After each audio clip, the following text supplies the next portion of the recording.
¿Algo que quieras decir antes de empezar a comer tus chicken fingers o chicken leaders o lo que sea? ¿Qué quieres decir,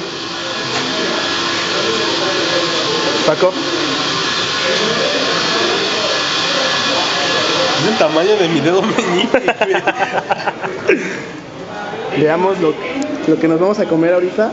No, miren, chéquense el tamaño de esas cosas, esas pequeñas cosas. Todavía se mueve el pollo, güey. Sí, está vivo el pollo, ¿no lo mataron bien? Oye, ¿pues por qué este güey le sirvieron 5, güey? Mira, 1, 2, 3, 4, 5, 6. Y aquí, güey, 6. No lo quisieron Ya, es que ya se metió en la boca, güey.